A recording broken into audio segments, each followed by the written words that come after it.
The new Almalinux 10 Kitten based on CentOS streamer will require CPUs that support x86-64 version 3, such as Intel 8th Gen that also support AVX2.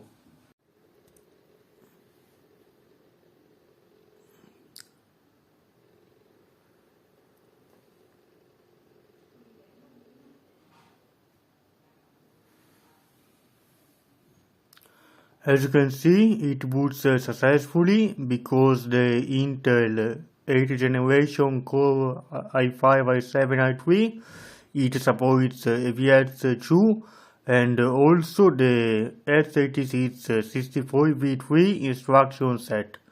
Here we see we go into the installation of Almalinux 10.